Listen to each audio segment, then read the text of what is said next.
have the honor of introducing our first speaker, Dr. Jaisy Joseph, who will lead us into an exploration of the historical identity and contemporary significance of Thomas Christians.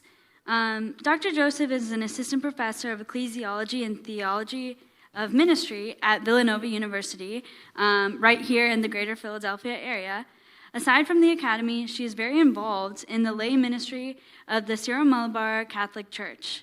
I also wanted to just say a quick word about why this talk is very meaningful to me, who doesn't come from the lineage, particularly of St. Thomas's lineage in Kerala. I was born in Chennai, and I actually grew up practicing Hinduism. But once I learned about the rich history of Christianity in India that has ancient roots, which Dr. Joseph will go much more into, I was so blessed by that. And I found such importance and significance in knowing this history and knowing that it goes back to the first century.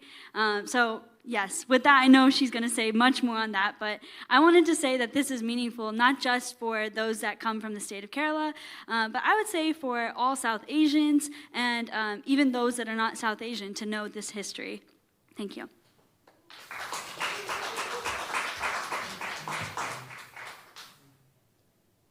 Thank you, Shreya, for that really kind introduction.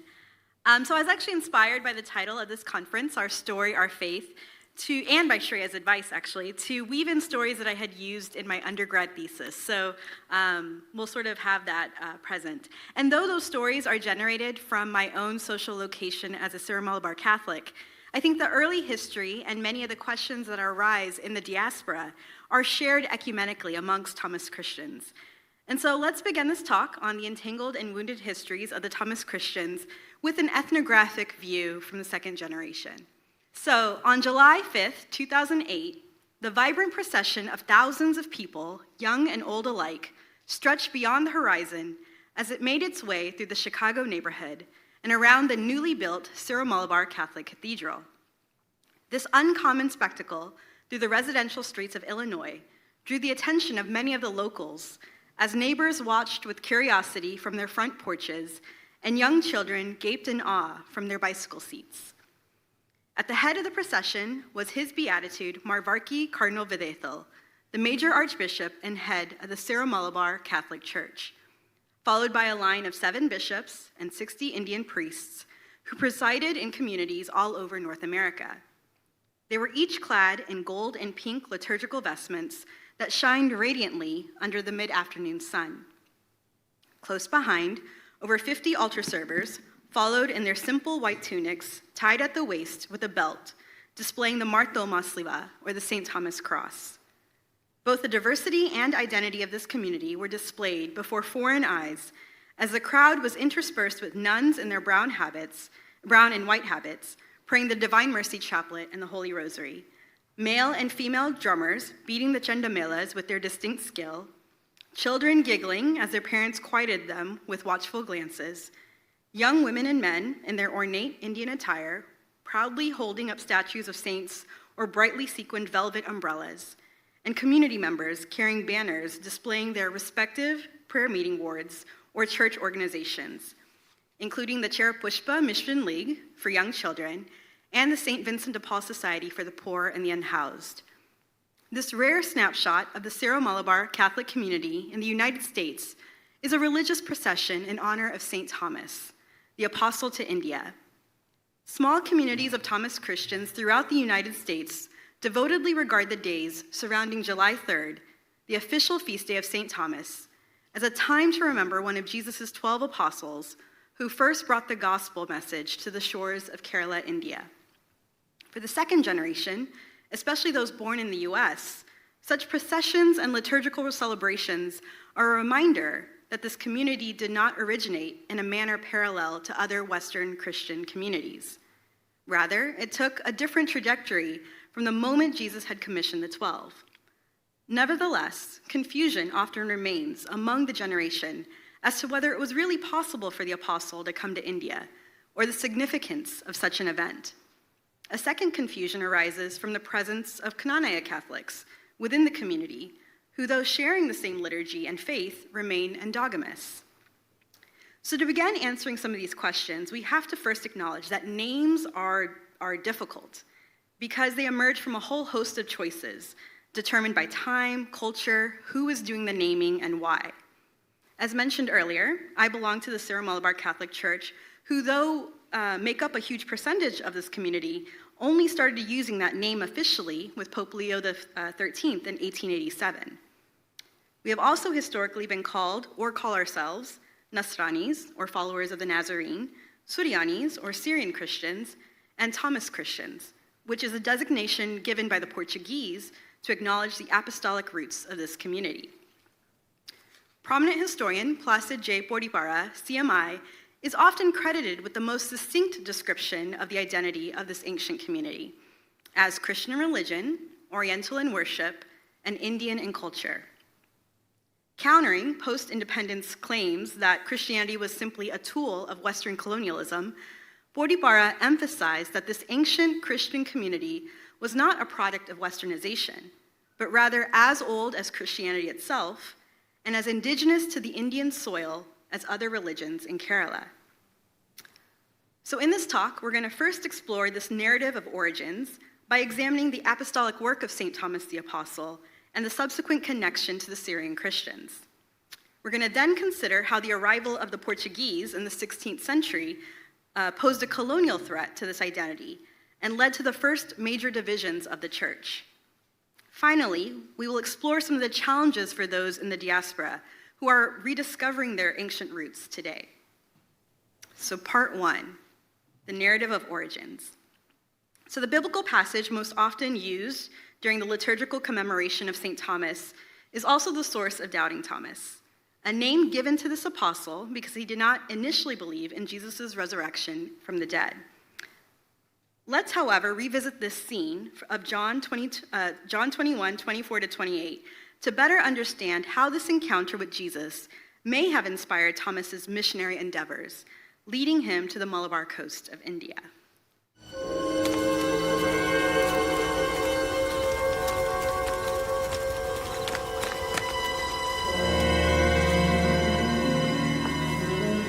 One of the 12 disciples, Thomas, called the twin, was not with them when Jesus came. So the other disciples told him, "We have seen the Lord." Unless I see the scars of the nails in his hands, and put my finger on those scars, and my hand in his side, I will not believe.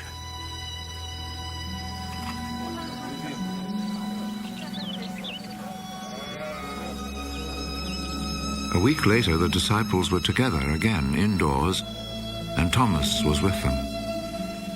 The doors were locked, but Jesus came and stood among them.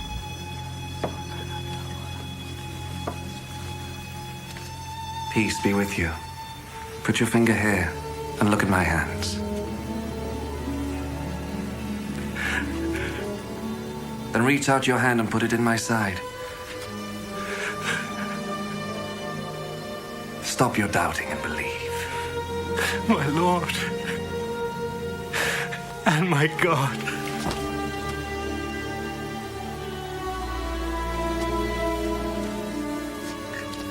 Do you believe? Because you see me. How happy are those who believe without seeing me?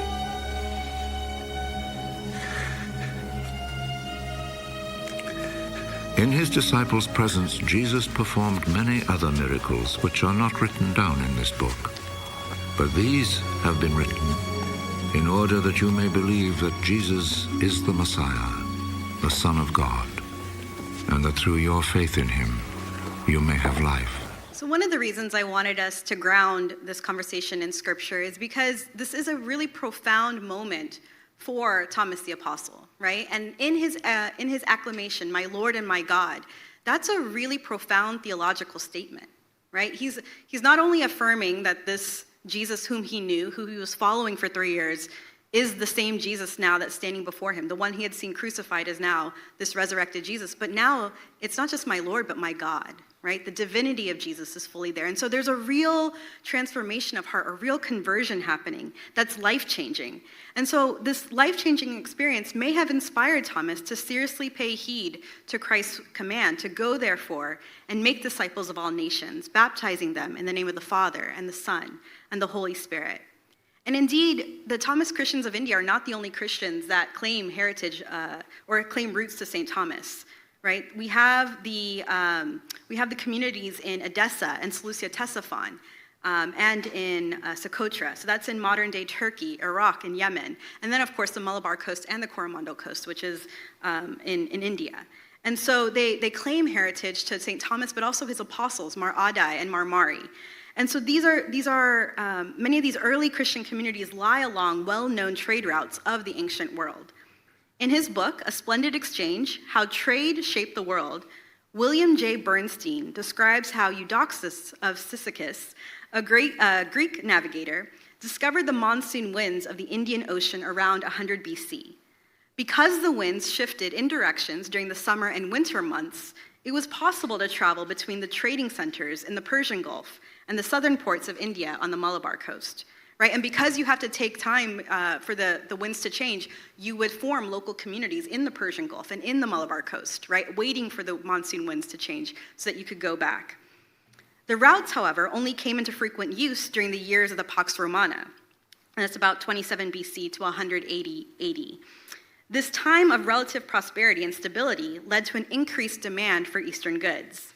So while Scripture expresses the catalyst for Thomas's desire and mission, the trade routes actually give him access to India. But what does the Christian tradition say? Outside of India, the presence of Thomas was acknowledged throughout the early church by prominent writers such as St. Ephrem, St. Gregory of Nazianzus, St. Ambrose, St. Jerome, St. John Chrysostom, St. Gregory of Tours, Origen, and Eusebius. In South India, there are two strong living traditions along opposite coastlines of the subcontinent. First, the Malabar community possesses folk songs, such as the Ramban Patta, which is said to have originally been composed by an early Malabar disciple of Thomas, and presents one of the most ancient poems of the Thomas Christians, which is sung during solemn occasions. The Margamkali Patta, or Song of the Way, also details the Christian way of life, according to Thomas. To give you a small taste of this oral tradition, this is a small clip of a performance I attended in Kerala this past January, so hopefully it works. But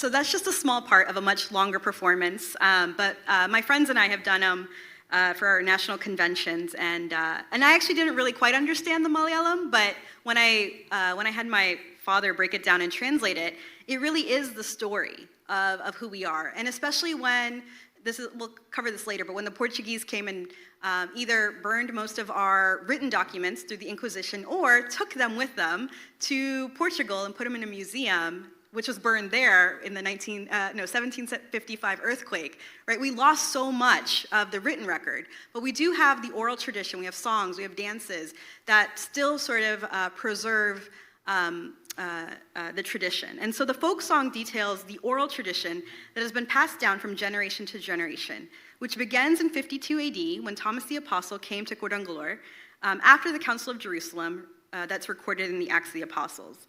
While Thomas may have initially arrived in Malabar due to his contacts with the small Jewish trading communities, he also spread the gospel among many indigenous people of this area, who would be our ancestors. So before traveling to the opposite coast of India, he established 7.5, the half is just a smaller community, of churches in the Malabar, which can still be located throughout Kerala today. And the remainder of St. Thomas's work in South India is recorded on the opposite coastline, on the Coromandel coast, that's in present-day Tamil Nadu.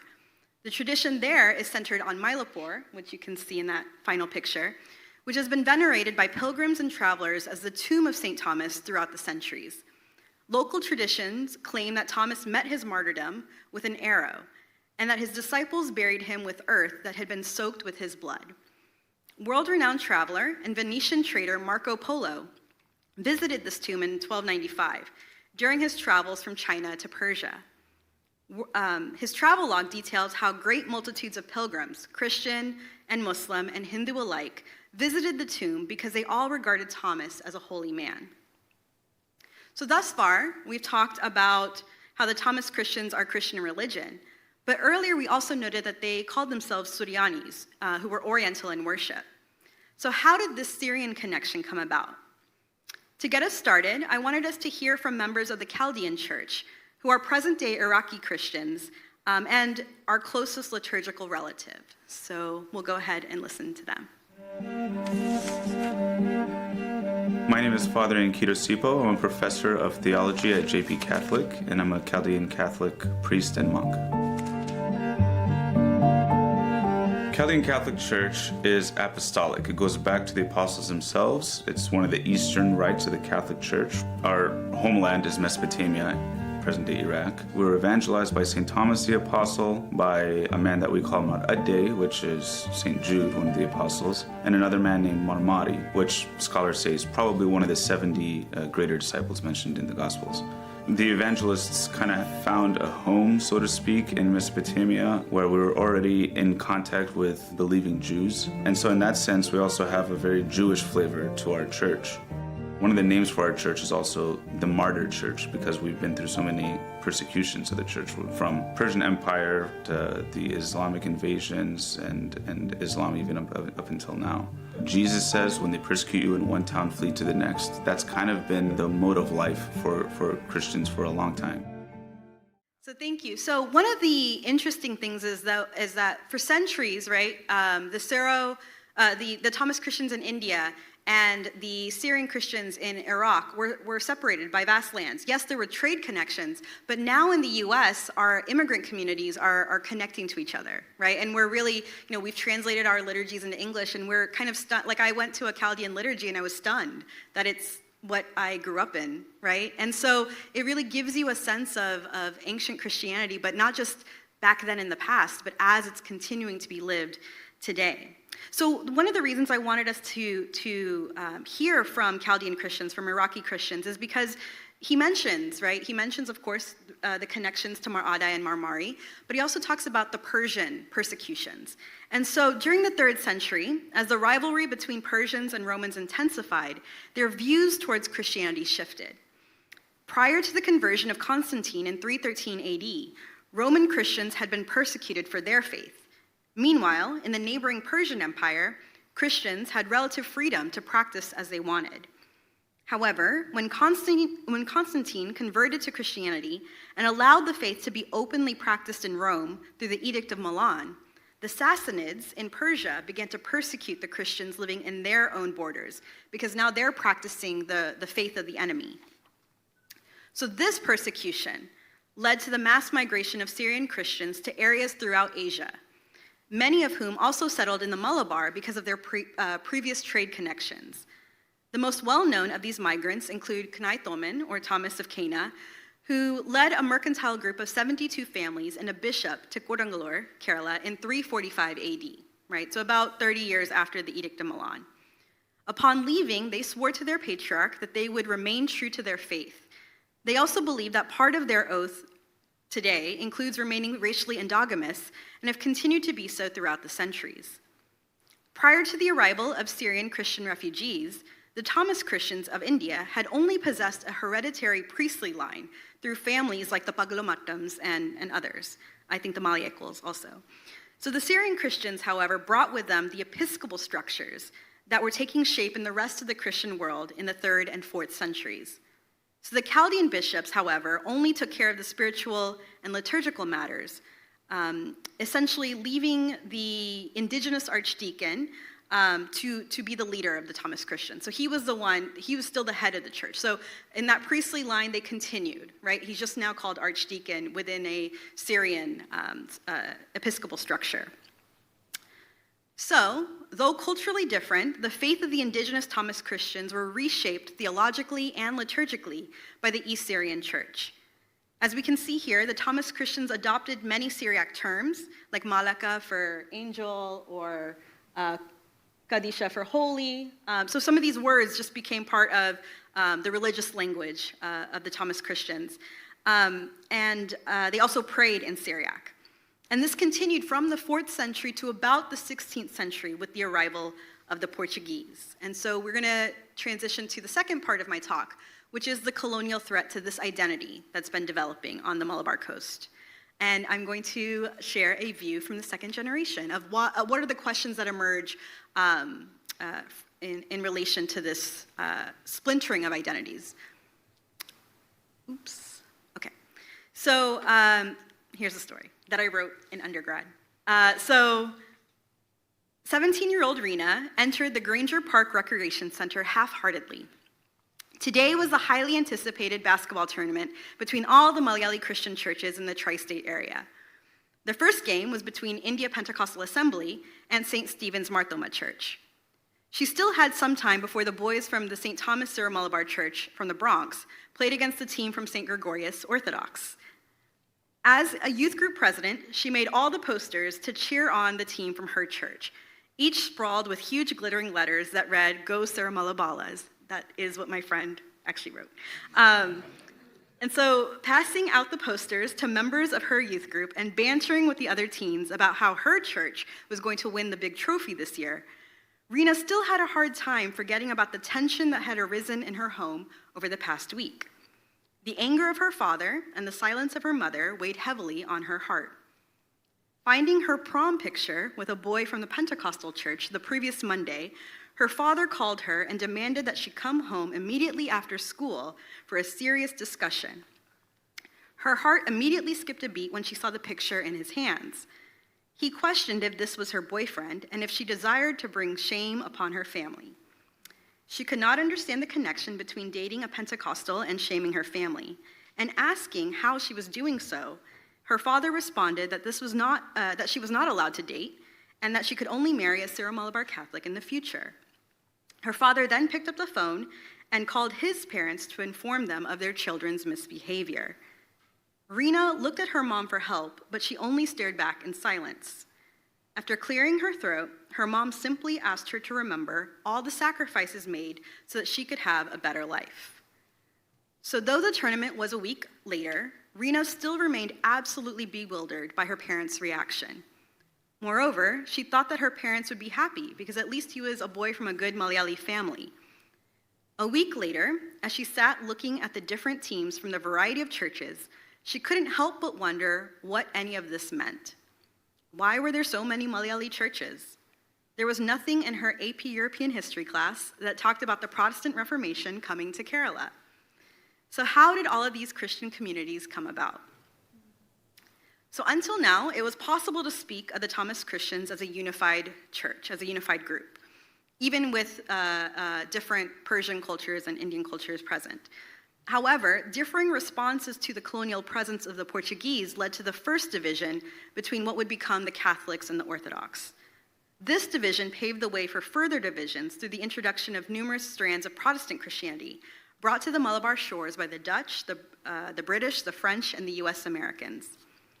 So to begin, on May 18, 1498, Vasco da Gama achieved a maritime breakthrough after rounding the southern coast of Africa and finding an all-sea route that linked Europe to India, so avoiding sort of the Middle Eastern taxes and tolls and all that.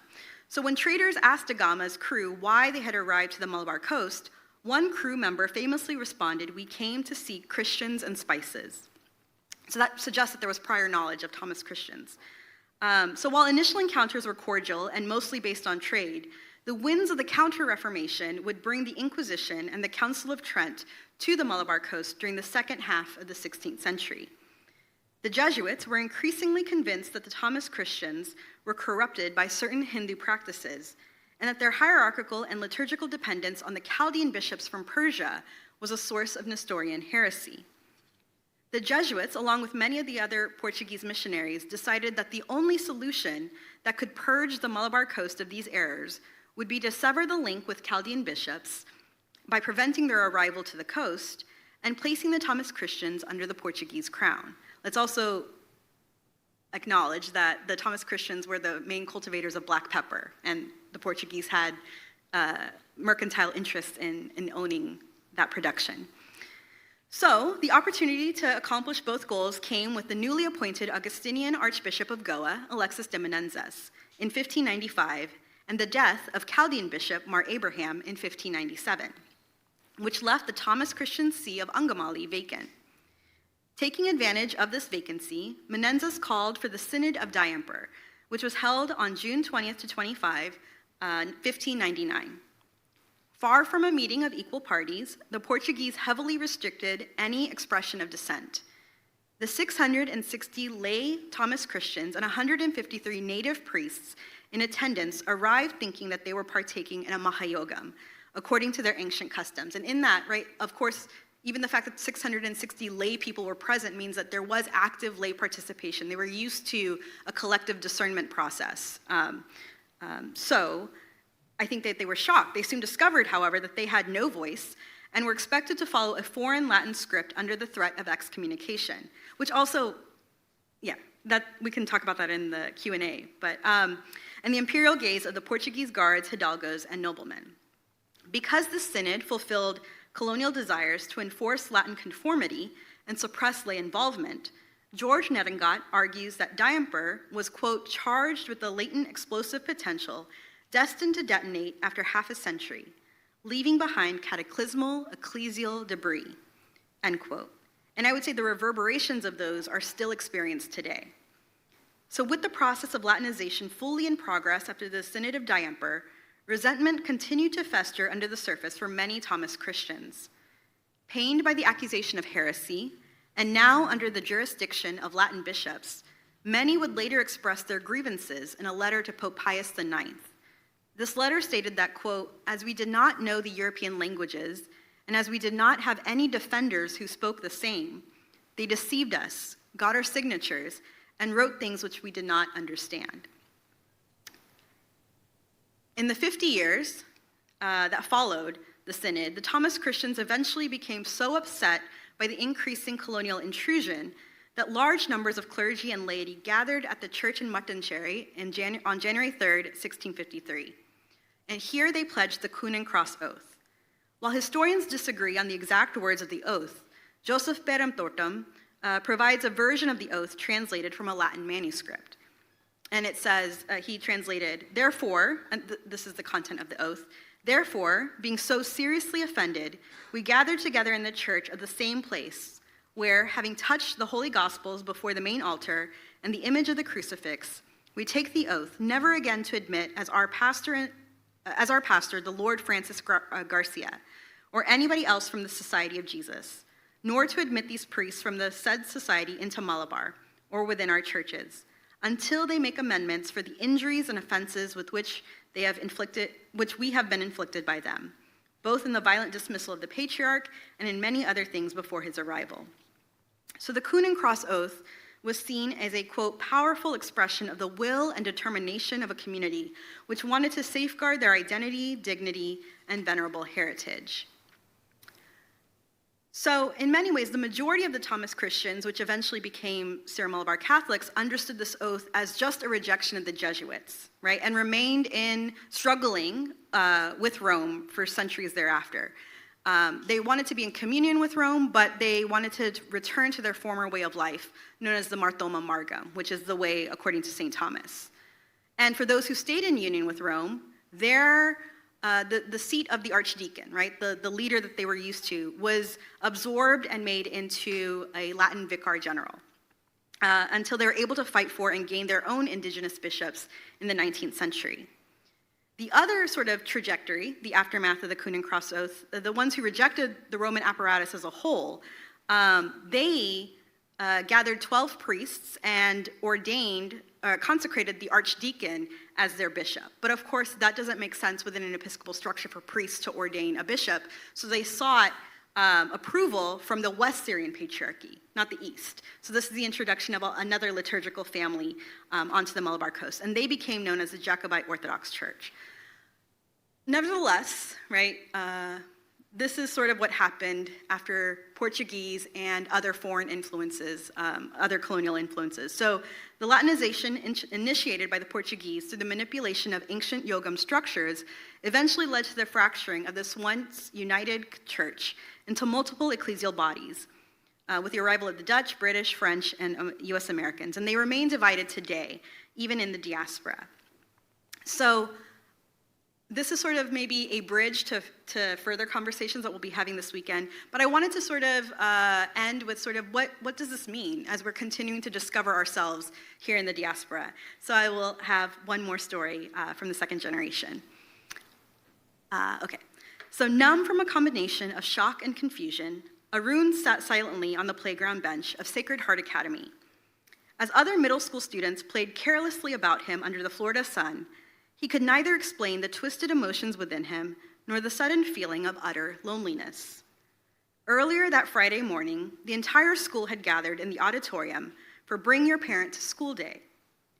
Watching his father walk to the center of the stage to talk about his career, the little boy couldn't help but feel a sense of pride. Displaying the oratory ability that enabled him to be a respected parish council member at the local Syro-Malabar parish, his father discussed what it was like to be a respiratory therapist at the local county hospital. Watching his father deliver the speech with ease, the boy only hoped that he would one day be known for the same abilities. Later, at recess, the boy hastily sat down at the bench to tie his sneakers before joining the game of soccer. Hunched over, he heard a group of his friends roaring with laughter behind the nearby bushes. His dad sounds just like Apu from The Simpsons. It would have been funnier if he ended the speech with "Thank you, come again." The boy straightened up as soon as he realized that the laughter was directed at his father and him. At first, anger welled up inside as he thought about confronting these boys for disrespecting his father. A sudden thought, however, paralyzed him with fear. What if no one understood his father's speech? What if it's normal for people to make fun of Indian accents? The young boy felt very unaccustomed to this new feeling. Whenever he went to Kerala to visit his family, his cousins always made fun of him for being American. He usually didn't mind because he thought it was true. He was born here, so of course he was American. Now, however, his American friends were making fun of him for being Indian. The reality of not belonging anywhere hit him immediately. He continued to sit upon that playground bench, numb from a combination of shock and confusion. So, to better explore how this diasporic experience came to be, we have to first understand the different waves of Thomas Christian immigration from Kerala to the US. So the first wave of Thomas Christian immigration began in 1965 when the US government realized that they needed more healthcare personnel to effectively initiate their new Medicare and Medicaid programs. During this period, the US was experiencing a great shortage in nurses, partially because US women were now seeking other career opportunities.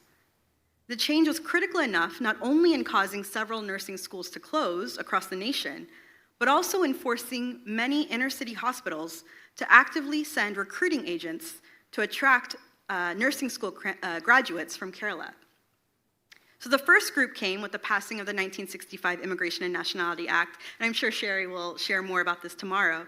But I just want to quickly name a few moments. But the situation continued, even leading to a specific bill called the Immigration Nursing Relief Act of 1989 that extended the temporary status of those with an H-1 visa and further increased the number of green card recipients among foreign-born nurses to 4,000 annually. So according to Raymond B. Williams, quote, "Nurses are the most important link in the chain of migration that shapes Indian Christianity in America." I would say especially between the 1960s to 1990s. So many of the nurses who immigrated to the US maintained their connections with peers from their nursing schools in order to create vast networks of Christian Malayali nurses in the US. In addition, the Family Reunification Act allowed nurses to bring their families, including husbands, children, siblings, and parents. According to sociologist Prema Kurian, this family reunification constitutes the next major wave of Indian immigrants because there were many within that group who didn't share the same professional credentials as the earlier wave. So in addition, because the nurses and their families based their decision of where to move depending upon the difficulty of the state board examinations, a majority of nurses moved to states such as Texas, Illinois, Pennsylvania, New York, New Jersey, and Florida.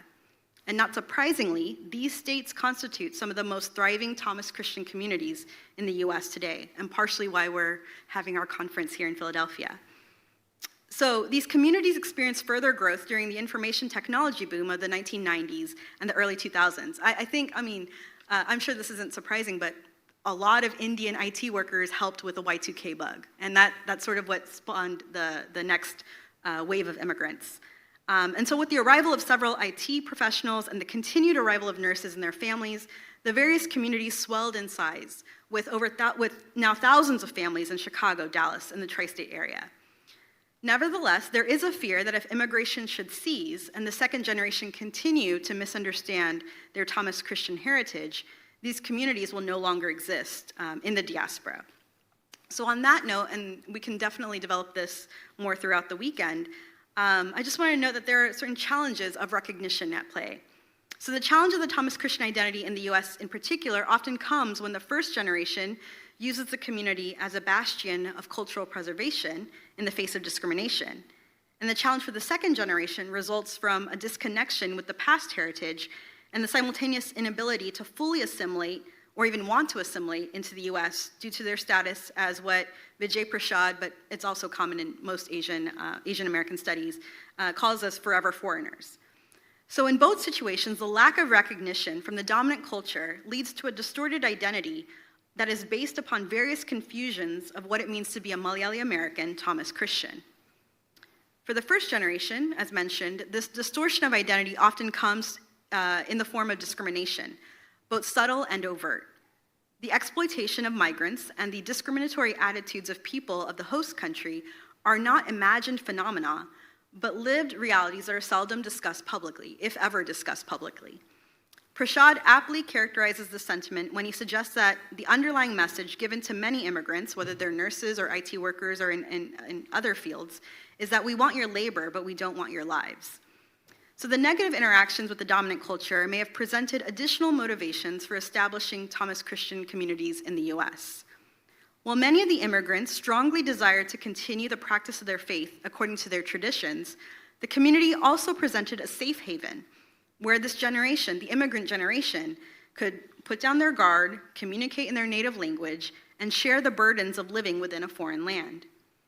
Along with forming a comfort zone within a society that did not fully recognize them or value them, many individuals also became keenly aware of the necessity of establishing a community once they had children. Whether to transmit the heritage culture to the next generation or to protect their children from the possible identity crisis within the US, many Malayali immigrants chose to invest their time and resources in the creation of specifically Thomas Christian churches, Sunday school programs, and youth groups. So that's the first generation. The second generation, I would say the challenge results from a simultaneous disconnection from their roots and from the dominant culture.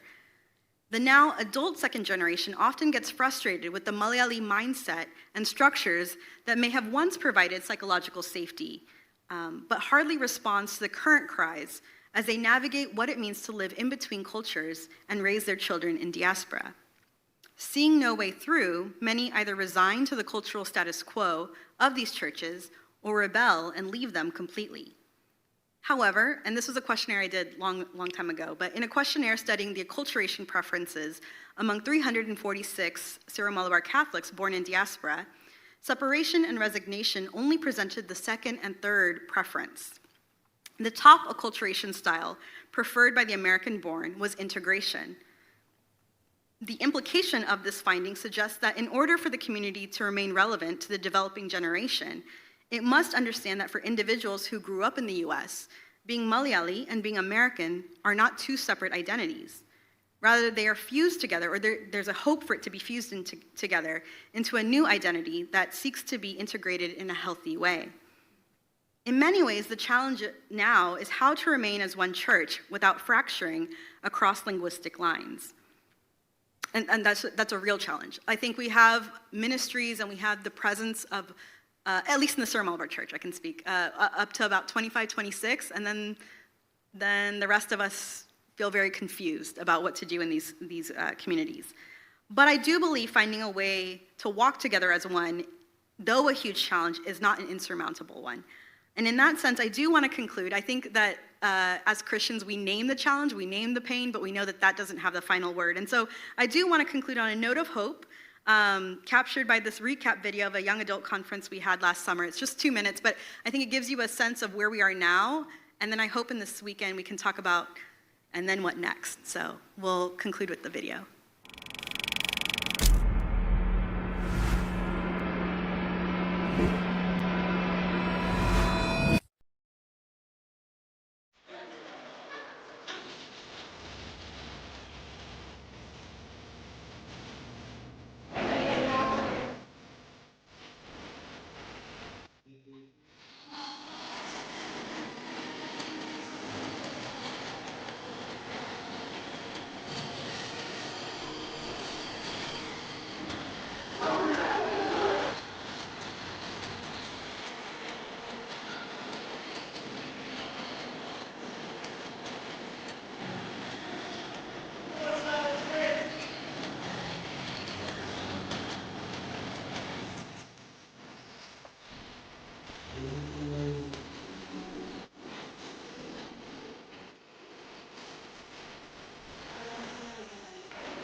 Thank you.